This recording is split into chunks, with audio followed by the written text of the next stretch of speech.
Hello dear students, I welcome you in your 8th standard geography class and प्यारे बच्चों, जैसा कि आपको मैं बता दूं कि हमने लास्ट टाइम सॉइल के बारे में पढ़ा था। आज हम फैक्टर क्या डिटरमाइन करते हैं सॉइल को, उसके बारे में पढ़ेंगे। वैसे तो यहाँ पे बताया गया है कि बहुत सारे फैक्टर हैं जो सॉइल फॉर्मेशन को डिटरमाइन करते हैं, जैसे पेरेंट रॉक, क्लाइमेटिक फैक्टर्स। तो ये 2 फैक्टर हम मान के चल सकते हैं। और भी अदर फैक्टर्स हैं, जैसे टोपोग्राफी कैसा है, ऑर्गेनिक मटेरियल कैसा है वहाँ का, किस चीज़ें से, कौन सी चीज़ें जो जिससे कंपोज होके सॉइल बन रहा है, तो वो सब चीज़ें कहीं ना कहीं सॉइल फॉर्मेशन में आपको बता देती हैं कि भैया यहाँ पे ब्लैक सॉइल होगा कि रेड सॉइल होगा कि लेटरल सॉइल होगा या फिर एलुवियल सॉइल होगा। तो यहाँ पे आपको डायग्राम की मदद से दिया गया है कि मान लेते हैं ये सॉइल है, तो सॉइल में सबसे पहली चीज़ पेरेंट रॉक देखा जाएगा कि उसमें कलर क्या है, पेरेंट रॉक का टेक्सचर क्या है, केमिकल प्रॉपर्टीज़ क्या है, मिनरल और दूसरी चीज़ें क्या हैं। फिर ऐसे ही आपको रिलीफ फीचर देखना होगा। रिलीफ का मतलब यहाँ पे क्या हो गया, रिलीफ का मतलब यहाँ पे ऑल्टीट्यूड, स्लोप्स, और जो चीज़ें जमा हो रही हैं यानी कि लैंडस्केप कैसा है, तो वो सब रिलीफ में आ जाएंगी। फ्लोरा, फाउना, एनिमल किस तरह के वहाँ रह रहे हैं, और माइक्रो ऑर्गेनिज्म किस तरीके के हैं, एनिमल और प्लांट कैसे हैं वहाँ पे। टाइम, तो ये भी देखना पड़ेगा यहाँ पे कि समय कितना लगा इस सॉइल को बनने में, ठीक है। फिर उसके बाद जो लास्ट है यहाँ पे क्लाइमेट के बारे में बताया, टेम्परेचर, रेनफॉल, ये भी काफ़ी इंपॉर्टेंट रोल प्ले करते हैं। तो कितने फैक्टर्स हो गए, 1 2 3 4 5। ओके, तो these are the factors which affects. तो चलिए बच्चों, ये तो बात रही सॉइल के बारे में, आपने जान लिया कि सॉइल कैसे फॉर्म होता है और कौन से फैक्टर रिस्पॉन्सिबल होते हैं। अब हम आगे बात करेंगे degradation of soil and conservation measures के बारे में, यानी कि सॉइल को हम इरोड होने से कैसे बचाएं, उसको कैसे कंजर्व करें। तो यहाँ पे एक शब्द दिया गया है कि सॉइल इरोजन। इरोजन का मतलब होता है सॉइल बहकर कहीं चला जाए या अपनी फर्टिलिटी लूज़ कर बैठे। डिप्लेशन यानी कि रिडक्शन हो जाए, उसमें कमी आ जाए। तो एक तरह का ये डर है कि सॉइल जो है हमारा रिसोर्स वो क्या हो रहा है, वो खतरे में है। तो इसके लिए बताया गया है कि ह्यूमन और नेचुरल फैक्टर इसके लिए रिस्पॉन्सिबल होते हैं। तो कुछ ऐसे फैक्टर्स होते हैं जिसकी वजह से सॉइल डिग्रेडेशन होता है, जैसे डिफॉरेस्टेशन है, गाय भैंसों को ज़्यादा अगर आप चराएंगे या ओवर यूज़ केमिकल फर्टिलाइज़र करेंगे, पेस्टिसाइड करेंगे, या फिर आपको बताया गया है कि रेन वॉश कर दे या फिर लैंडस्लाइड हो जाए या फ्लड आ जाए। तो ये सब चीज़ें रिस्पॉन्सिबल हैं सॉइल इरोजन के लिए। कितनी चीज़ें मैंने बताई, कम से कम 4 से 5 चीज़ें मैंने बताई सॉइल इरोजन के लिए। तो भैया अब हमने तो समझ लिया कि सॉइल इरोजन हो रहा है, लेकिन what are the measures what we can do for the conservation. तो आपको यहाँ पे सबसे पहले बताया गया कि कुछ मेथड सजेस्ट किए गए, जैसे यहाँ पे दिया गया है the bare ground between plant is covered with a layer of organic matter like straw, it will help the retain soil moisture. तो आपको यहाँ पे क्या बताया गया है, यहाँ पे सबसे पहला जो आपको पॉइंट दिया गया है, वो पॉइंट क्या दिया गया है, म्यूचिंग। क्या नाम दिया गया है, म्यूचिंग। चलिए म्यूचिंग के बारे में डिटेल में समझ लेते हैं। तो जैसा कि आप देख सकते हो यहाँ पर प्यारे बच्चे, ये क्या कर रहे हैं, आप देख सकते हैं कि किस तरह ये क्या कर रहे हैं, ये मिक्स कर रहे हैं। क्या कर रहे हैं, ये मिक्स कर रहे हैं। देखिए आप जैसा देख सकते हैं, इन्होंने मिक्स कर दिया है, जो सॉइल था उसके ऊपर ये बिछा दिया है। ये स्ट्रॉ होते हैं, सूखी हुई घास होती है।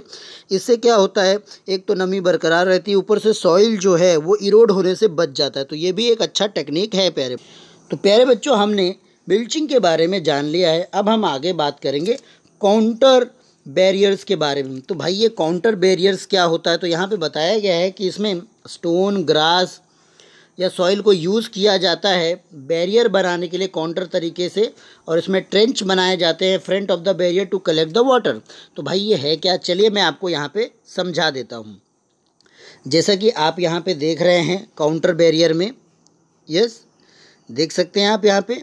तो यहाँ पे क्या होता है कि यहाँ पे छोटे छोटे गड्ढे होते हैं ऐसे सीधे सीधे तरीके से, जिसमें क्या वाटर जो है कलेक्ट हो जाता है या सॉइल जो है कलेक्ट हो जाता है, वो बह के दूसरी तरफ नहीं जा पाता है। तो इसमें लाइन्स होते हैं, क्या होते हैं, इसमें लाइन होते हैं। इसीलिए जैसे कि मैं आपको एग्जांपल में समझा दूं, काउंटर फ्लोइंग में कैसा होता है। जैसे मान लेते हैं suppose this is a field. अब इस फील्ड में कैसा होगा, इस फील्ड में लाइन होंगी ऐसे, ऐसे, और ये स्टोन या दूसरी चीज़ों से ऐसे साइड में कवर भी रहेगा। और आप देख सकते हैं इनके बीच में ही खेती उगाई जाएगी ऐसे। और अगर इसको आप साइड से देखेंगे तो साइड से कुछ आपको ये इस तरह नज़र आएगा ऐसे। ये आपका अगर ज़मीन है तो ऐसे नज़र आएगा। इस पे ही पेड़ उगाए जाते हैं, जो ऊपर पार्ट है ना पर इस पे उगाए जाते हैं, ताकि यहाँ पर जो है सॉइल या वाटर जो भी है वो जमा एक्यूमुलेट होता रहे, जमा होता रहे। ऐसे काउंटर प्लोइंग बोलते हैं।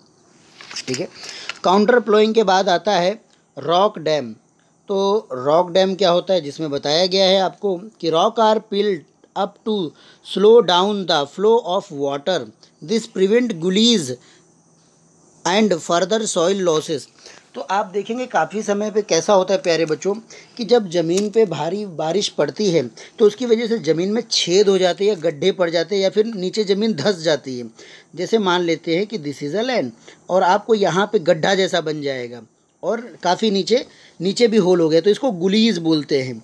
तो इसके लिए यहाँ पे क्या बताया गया है, पत्थर का, रॉक्स का इस्तेमाल करना इस ऐसी जगह पे, ताकि वहाँ से सॉइल बह के ना जा सके। तो हम पत्थरों को भी अगर कहीं लगा देते हैं, ऐसे आपने देखा होगा जैसे, तो पत्थरों के, रॉक के भी हम यूज़ कर सकते हैं। उससे क्या होगा कि जो क्ले है, मिट्टी है, वो मूव नहीं हो पाएगी अगर पानी उसको लेके अपने साथ जाना भी चाहती है तो ऐसे हमने बहुत बार देखा है कि जो मिट्टी होती है वो अंदर से ही धंस जाती है पानी के कारण। तो वहाँ पे अगर हम इस स्टोन का प्रयोग करें तो मिट्टी धंसेगी नहीं।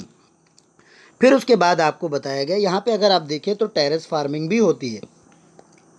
टेरेस फार्मिंग किसके बारे में कहा गया, तो यहाँ पे बताते हैं कि जो माउंटेन होता है उसको वो ऐसे ऐसे काट देते हैं। जो माउंटेन ऐसा था उस माउंटेन को काट दिया इन्होंने। अब पानी ऊपर से गिरेगा तो यहाँ पे इस फील्ड पे आएगा, इस फील्ड पे आएगा, इस फील्ड पे आएगा, इस फील्ड। वैसे तो इसको आपने ऐसे देखा होगा कि सपोज ये माउंटेन है तो यहाँ पे ऐसे ऐसे ऐसे ऐसे वो लोग बना के खेती करते हैं, जैसे कि आप यहाँ पे देख सकते हैं। चाय के बागान आसाम में, दार्जिलिंग में ऐसे आपने देखे होंगे। यस। फिर उसके बाद और आपको क्या बताते हैं, इंटरक्रॉपिंग। इंटरक्रॉपिंग क्या है यहाँ पे बताते हैं कि इसमें बताया कि different crops are grown in alternate rows, यानी कि यहाँ पे रो होते, एक रो में आपने दूसरे क्रॉप उगाए, एक रो में दूसरे क्रॉप उगाए, एक रो में दूसरे क्रॉप उगाए, एक रो में दूसरे, ऐसे। जैसे आप क्लास में रो, आपके क्लास में रो होते हैं ऐसे। तो इसको बोला गया है काउंटर प्लोइंग। आप पहले ही समझ चुके हैं क्या है काउंटर प्लोइंग, तो वो मैं आपको बता चुका हूँ। यस। और ये साइड में जो बाउंड्री बनाई जाती है उसको काउंटर बैरियर बोला जाता है। ये स्टोन से, पत्थर से, मर्ड से, किसी से भी बनाया जा सकता है। गांव में आपने देखा होगा मेड़ या पगडंडी उसको बोलते हैं। फिर बात करेंगे शेल्टर बेल्ट के बारे में प्यारे बच्चों। किसके बारे में बात करेंगे, शेल्टर बेल्ट के बारे में।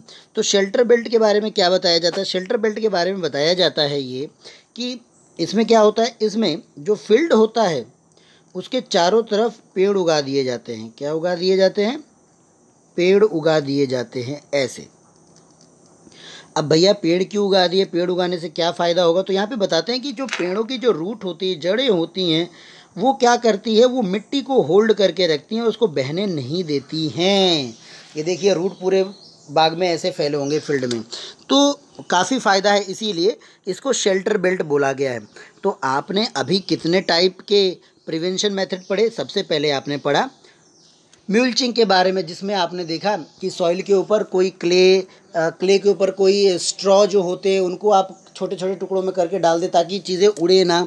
ये काउंटर बेयरिंग, जिसमें आपने देखा कि साइड साइड में स्टोन से या ग्रास से या सॉइल से मेड़ जैसी बना दो। फिर आपने रॉक डैम पढ़ा, रॉक डैम में बताया गया कि गुलीज इरोजन ना हो, यानी कि गड्ढे वड्ढे ना पड़े, तो वहाँ पे रॉक वॉक आप डाल दीजिए तो मिट्टी क्या बनी रहेगी। फिर उसके बाद टेरेस फार्मिंग बताया गया। फिर इंटर क्रॉपिंग, क्रॉप के बीच में दूसरे क्रॉप ग्रो कर दो। यस। तो इसको स्ट्रेप फार्मिंग भी बोलते हैं इंटर क्रॉपिंग को। काउंटर प्लोइंग में आपने समझ लिया कि यहाँ पर जो मैंने बताया था कि ऐसे ऐसे ऐसे यहाँ पे पेड़ ग्रो किए जाते हैं ऐसे, ताकि पानी यहाँ पे भर जाए, तो यह काउंटर प्लोइंग बोलते हैं उसको। फिर शेल्टर बेल्ट के बारे में भी मैंने आपको बता दिया है प्यारे बच्चों, यहाँ पर आपको एक एक्टिविटी दी है नेक्स्ट पेज में, जिसमें बताया गया है कि आप ऐसे 2 ट्रे लीजिए, एक में सॉइल डालिए, सॉइल डालने के बाद उसमें पानी डालिए, तो आपको नीचे जो है सॉइल और पानी दोनों कलेक्ट मिलेगा। लेकिन एक ऐसा फील्ड जिसमें क्या है, कुछ पेड़ उगे हुए हैं, उसमें अगर आप पानी डालते हैं तो आप देखेंगे उसमें सॉइल काफ़ी कम बह के आने के चांसेस हैं। तो ये कुछ आपने इसके बारे में पढ़ा। अब प्यारे बच्चों, हम सेकेंड रिसोर्स के बारे में बात करेंगे। हमने अभी लैंड के बारे में पढ़ लिया है। Now we will study about the water. Water एक रिन्यूएबल नेचुरल रिसोर्स है। यस, ये यहाँ पे बोला गया 3/4 पार्ट जो है हमारा अर्थ का वो वाटर से कवर है। यस, और 1/4 पार्ट जो है वो लैंड से कवर है।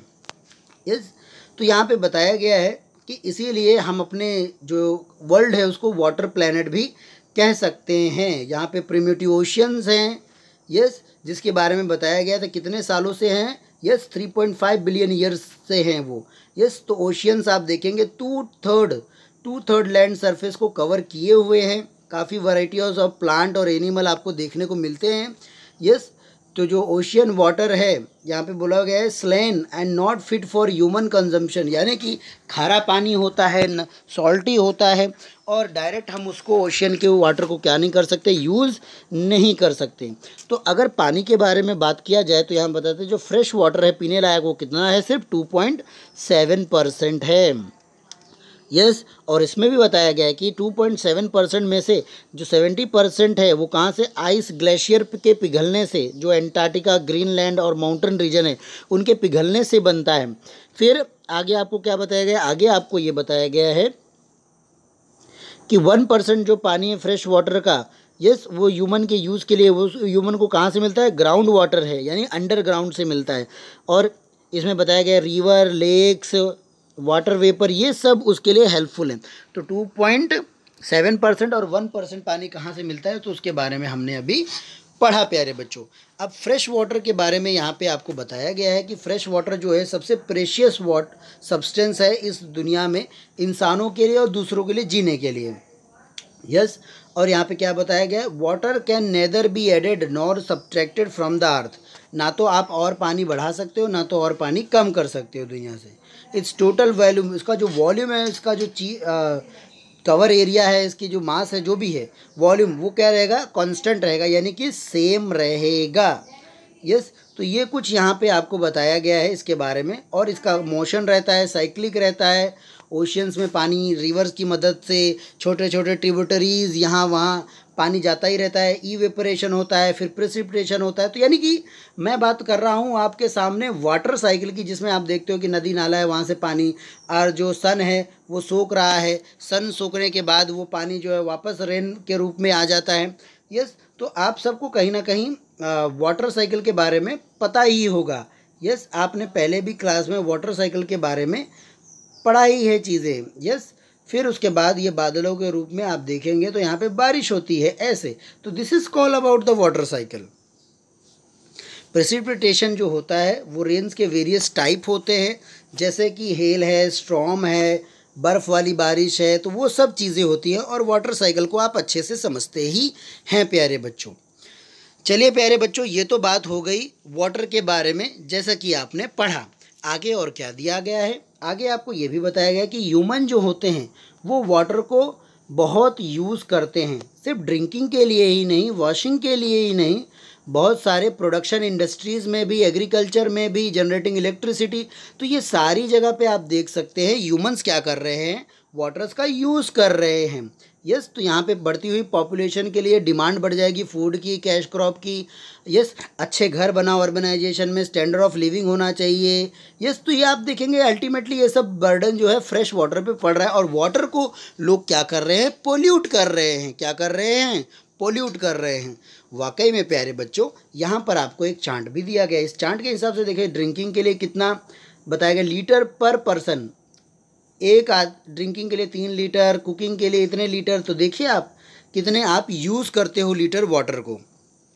तो बच्चों, अगर हम ऐसे ही आज भी यूज़ करते रहें तो भविष्य में हमारे लिए प्रॉब्लम्स पैदा हो जाएंगी। ठीक है, अब हम आगे next problems of water availability के बारे में पढ़ेंगे। ओके डियर स्टूडेंट्स, अब हम आगे बात करेंगे प्रॉब्लम्स के बारे में, जैसा कि मैं कह रहा था। तो देखिए स्कैरसिटी शब्द का मतलब क्या होता है कि बहुत कमी हो जाना, किसी चीज़ की कमी हो जाना। तो यहाँ पे वाटर की स्कैरसिटी है। क्या है? वाटर। ऐसे बहुत सारे रीजन हैं वर्ल्ड में।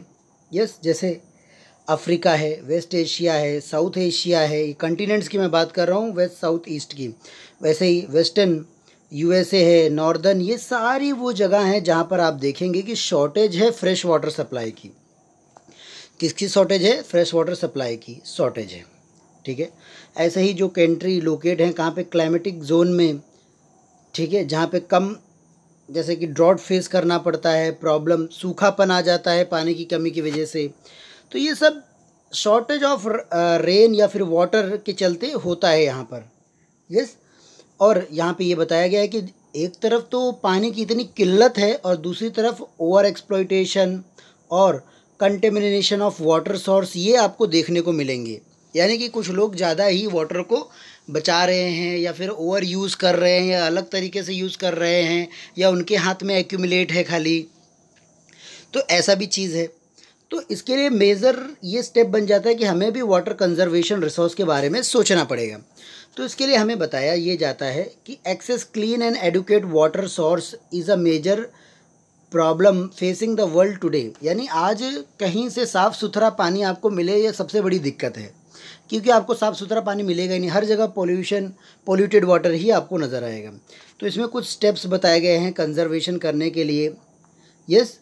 तो वो स्टेप्स क्या क्या हैं, तो चलिए हम थोड़ा उनके बारे में भी पढ़ते हैं। तो जैसे कि यहाँ पे बताया गया है कि कोई भी वाटर को डिस्चार्ज करने से पहले, अनट्रीटेड वाटर को डिस्चार्ज करने से पहले उसको सीवेज या फिर एग्रीकल्चर केमिकल या फिर दूसरी जो चीज़ें हैं बॉडीज़ में, यस, तो उनके लिए आप यूज़ करते हो तो उनको क्या करो, प्रॉपर पहले डिस्चार्ज, मतलब प्रॉपर डिस्पोज करो, हाईली टॉक्सिक केमिकल रिलीज़ करो, फिर उसके बाद क्या करो, उन वाटर को रिलीज़ करो। यानी कि उसमें से केमिकल, हानिकारक जो चीज़ें हैं वो हटा दीजिए, उसके बाद फिर क्या करिए, उसको रिलीज़ करिए।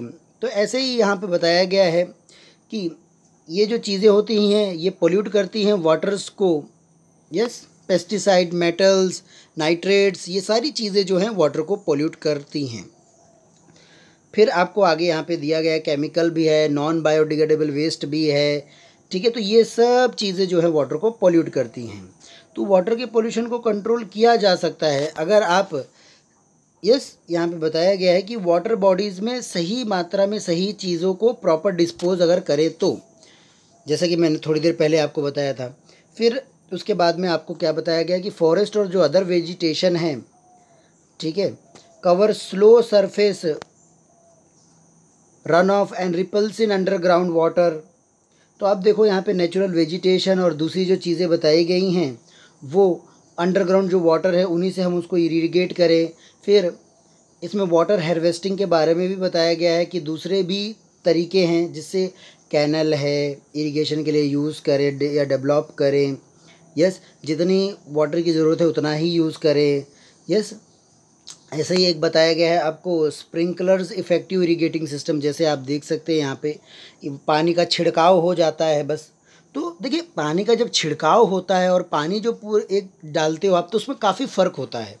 पानी जब डालते हो तो ना जाने कितना लीटर पानी आपको डालना पड़ता होगा एक ज़मीन को इरिगेट करने के लिए, लेकिन जब स्प्रिंकल करते हो, जब छिड़काव करते हो तो सबको पानी मिलता है जितना चाहिए उतना, लेकिन लिमिटेड मात्रा में मिलता है। तो ऐसे भी बताया गया है सीपेज, इवेपरेशन। ऐसे ही ड्राई रीजन में भी बताया गया है कि वहाँ पे ज़्यादा से ज़्यादा इवेपरेशन होता है। Drip and tackle irrigation very useful, the valuable water resource can therefore B conserve bye adopting these means of irrigation. तो कहीं ना कहीं बताया गया है कि ऐसे प्लांट उगाओ जो कम से कम वाटर में सरवाइव करें। तो ये भी चीज़ें हैं, या फिर कोई कैनल या डैम या प्रॉपर अरेंजमेंट होना, तो ऐसे हम देख सकते हैं वाटर्स के लिए। तो बच्चों ये तो बात रही किसकी, वाटर के सेंस में। अब हम आगे बात करेंगे natural vegetation and wild life के सेंस में।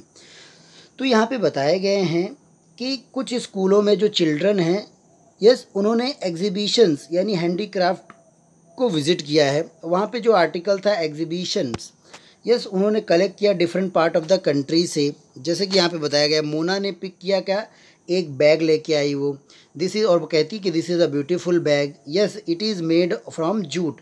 और वो बैग किससे बनी हुई है, जूट से बनी हुई है।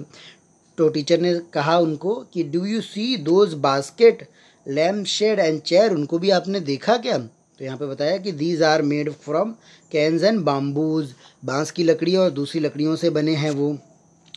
ऐसे ही ईस्टर्न और नॉर्थन ईस्टर्न साइड में ह्यूमिड रीजन है जिसमें बाम्बू काफ़ी अच्छे से ग्रो होते हैं। तो यहाँ पे एक जेसी नाम की लड़की है जो काफ़ी एक्साइटेड हो जाती है और सिल्क स्कार्फ के बारे में बताती है कि मैंने देखा, see this is beautiful scarf जो पहनते हैं। फिर टीचर ने उन्हें एक्सप्लेन किया कि सिल्क कैसे बनता है, सिल्क वॉर्म से बनता है, यस, फिर और मलबेरी ट्री से। फिर उसके बाद दूसरी चीज़ें बताई कि प्लांट कैसे यूज़फुल होते हैं उनकी डे टू डे लाइफ में। तो ये चीज़ें यहाँ पे आपको एक्सप्लेन की गई हैं। तो नेचुरल वेजिटेशन के बारे में अगर हम बात करें तो यहाँ पे बताया गया है कि ये सब चीज़ें जो हैं वो हमारे अर्थ में हैं, और ये किसके बिटवीन की बात है? लिथोस्फीयर, हाइड्रोस्फीयर और एटमॉस्फेयर, जिसको हम बोलते हैं यहाँ पे बायोस्फीयर। तो ये सब जो तीनों चीज़ है इनमें ये सब चीज़ें जन्म लेती हैं। फिर आगे बताया गया कि बायोस्फीयर जो है उसमें इंटरडिपेंडेंट एक दूसरे के ऊपर सर्वाइवल के लिए चीज़ें हैं, जैसे एनिमल घास के ऊपर घास जो है क्ले के ऊपर, तो ऐसी चीज़ें हैं। फिर इकोसिस्टम के बारे में समझाया गया कि व्हाट इज़ इकोसिस्टम। तो इकोसिस्टम में हमें पता है कि एक ना एक चीज़ किसी न किसी चीज़ के ऊपर डिपेंड है, तो उसको बैलेंस हमें प्रकृति को और जो दूसरी चीज़ प्रकृति को मेंटेन रखना है। तो that is called here only ecosystem. अगर जानवर ही लुप्त हो जाएं, अगर पेड़ पौधे ही ना रहें तो अब तो आप देखेंगे कि पृथ्वी पे भारी संकट आ जाएगा। तो इसीलिए बताया जाता है कि वेजिटेशन और वाइल्ड लाइफ जो है वैल्यूबल रिसोर्स है। प्लांट से हमें क्या क्या मिलता है, जैसे टिम्बर, ड्यूरेबल लकड़ी मिलती है, शेल्टर एनिमल्स को मिलता है। पहले तो ह्यूमन बीइंग भी शेल्टर लेते थे अंडर द ट्री के अंदर। फिर ऑक्सीजन फ्रेश मिलता है, यस, सॉइल को इरोड होने से बचाते हैं। तो ये सारी चीज़ें आप देख सकते हैं। शेल्टर बेल्ट के फ़ायदे जो आपने पढ़े थे, अंडरग्राउंड वाटर स्टोरेज में फ्रूट्स, नट्स, ये सारी चीज़ें आपको प्लांट से मिलती हैं। यस, तो एक तरीके से देखा जाए कि आज जो आप वेजिटेशन या फिर वेजिटेबल ग्रो करते हो या खाते हो, तो वो सब कहीं ना कहीं एग्रीकल्चर से प्रोड्यूस होती हैं और वो प्लांटेशन का ही नतीजा है। यस, ऐसे ही मैंगो, फ्रूट्स, बनाना, पपाया। तो अगर मान लो प्लांट ही ना रहें, उगाना ही बंद कर दें, या सब जगह कंक्रीट फॉर्म के बिल्डिंग्स और सब ज़मीन हो जाए, तो फिर क्या होगा? तो पृथ्वी का हाल बहुत ही ख़राब हो जाएगा। अब हम बात करेंगे प्यारे बच्चों वाइल्ड लाइफ में। वाइल्ड लाइफ में क्या क्या आता है? एनिमल आता है, बर्ड, इंसेक्ट्स, ये सारी चीज़ें, एक्वाटिक एनिमल्स, ये सब चीज़ें आती हैं। यस, और वैसे देखा जाए तो एनिमल से हमें मिल्क, मीट, हाइड, वुल, ऐसे इंसेक्ट से, मधुमक्खी से हनी, ये सब चीज़ें हमें मिलती हैं। और ये सब चीज़ें डीकम्पोज़र का रोल काम करती हैं। आपने स्कैवेंजर और हार्बीवोरस, कार्निवोरस, ये सब देखेंगे तो कहीं ना कहीं प्रकृति को हेल्प करते हैं। जैसे स्कैवेंजर जो हैं वो हेल्प करते हैं, वो उसमें एग्जांपल वल्चर का है, जो डेड एनिमल को खाकर हमारी आसपास की सराउंडिंग को, एनवायरनमेंट को क्लीन रखते हैं। ठीक है, तो कुछ एनिमल बड़े भी हैं, कुछ एनिमल छोटे भी हैं, और ये सब कहीं ना कहीं हेल्प करते हैं इकोसिस्टम बनाने के लिए हमारे पृथ्वी के अंदर। यस, तो कुछ बर्ड्स और ब्रह्मा कमल, यस, उसके एग्जाम्पल आपको दिए गए हैं जो कि मेडिसिनल हर्ब है। तो बच्चों ये तो बात रही भाई एनिमल्स एंड वाइल्ड लाइफ की, प्लांट एंड वाइल्ड लाइफ की। अब हम आगे बात करेंगे नेचुरल वेजिटेशन का डिस्ट्रीब्यूशन कैसे हुआ, यानी कि कौन सी चीज़ कहाँ पे उगती हैं, कैसी हैं, क्या वहीं पे क्यों उगती हैं। तो उसके लिए लॉजिक रीज़न यहाँ पे ये बताया गया है कि किसी भी जो ग्रोथ है किसी भी नेचुरल वेजिटेशन का, वो बहुत सारे फैक्टर्स के ऊपर डिपेंड करती है। जैसे टेम्परेचर कैसा है, मॉइस्चर कैसा है, नमी वहाँ पे है कि नहीं, वो सब चीज़ें यहाँ पे आ जाती। तो इसमें बताया गया है कि जो मेजर वेजिटेशन है पूरी दुनिया में जो उगते हैं, यस, जैसे कि फॉरेस्ट में, ग्रास लैंड में, स्कर्ब और टुंड्रा, ये सब एग्जाम्पल आपको दिए गए हैं कि ऐसी जगह पर वो उगते हैं। जिसमें आपको बताया गया है कि ऐसे एरिया जहाँ पर हैवी रेनफॉल होता है, बड़े बड़े ट्री होते हैं, ठीक है, जो फॉरेस्ट, वहाँ पे फॉरेस्ट जंगली एरिया होता है, वहाँ पे काफ़ी वाटर सप्लाई आपको मिलेगा, और वहाँ पे जो मॉइस्चर्स होता है, अमाउंट ऑफ वो डिक्रीज़ हो जाता है, size of tree and their density reduce. तो आप देखेंगे यहाँ पे क्या बताया गया है कि जो मॉइस्चर होता है, नमी जो होता है, वो कम हो जाने के कारण पेड़ का आकार बढ़ जाता है, और वहाँ पे जो डेंसिटी है, यानी कि कितने नंबर क्या क्या चीज़ें होंगी, वो भी रिड्यूस हो जाती हैं। फिर यहाँ पे आपको शॉर्ट स्टूनेट ट्री के बारे में बताया गया, छोटे छोटे ट्री और ग्रासेस के बारे में भी आपको बताया गया कि वहाँ पे मॉडरेट रेनफॉल होता है, इसीलिए वहाँ पे ऐसे ही पेड़ उगते हैं, थॉर्नी बुशेस। और जहाँ पे आप देखेंगे स्क्रब एरिया, ड्राई एरिया होता है, लो रेनफॉल होता है, तो वहाँ पे कैसे पेड़ उगते हैं, रूट शूट वाले उगते हैं, थॉर्नी बुशेस वाले कहाँ पे उग सकते हैं, डेजर्ट लैंड पे उग सकते हैं। टुंड्रा वेजिटेशन के बारे में बताया गया कि ये कोल्ड पोलर रीजन होता है, यस, जहाँ पे मोसेस और लीचन जैसे प्लांट्स उगते हैं।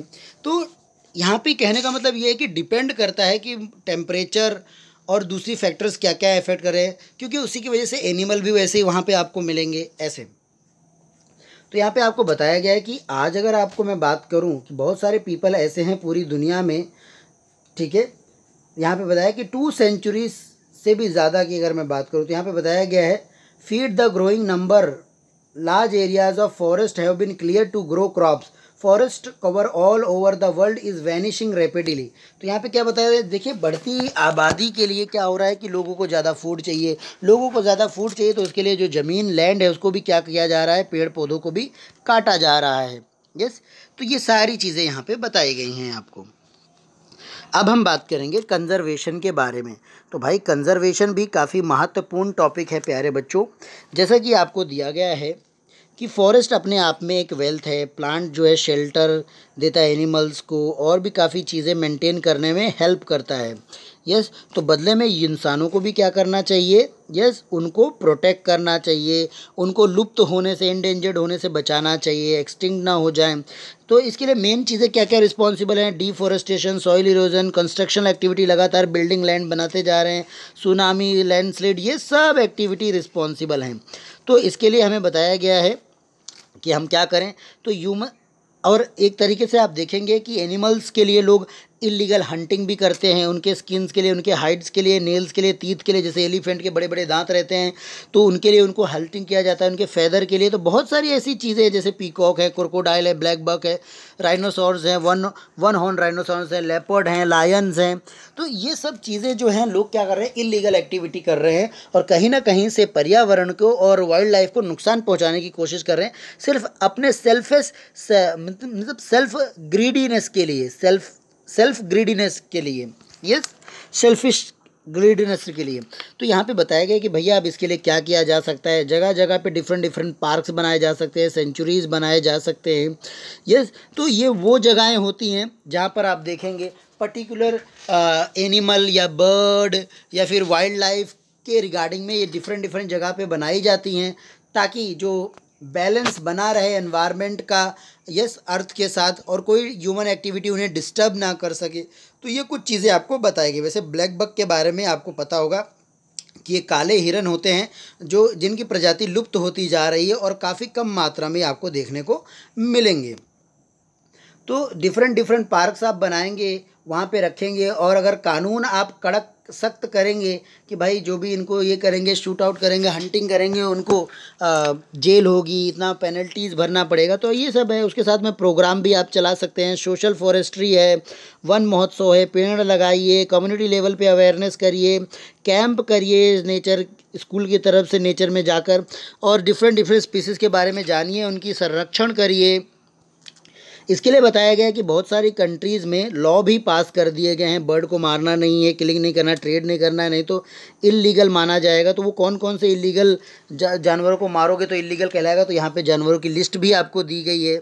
फिर यहाँ पे बताया गया है कि यहाँ पे सिटीज़, यहाँ पे बताया इंटरनेशनल कन्वेंशन, एक सिटीज़ ऑर्गेनाइजेशन बना है जो यहाँ पे बताते हैं कि सर्वरल एनिमल जो स्पीसीज़ हैं, बर्ड्स, और जो जिनका ट्रेड है, वो संस्था उन पे रोक लगाती है।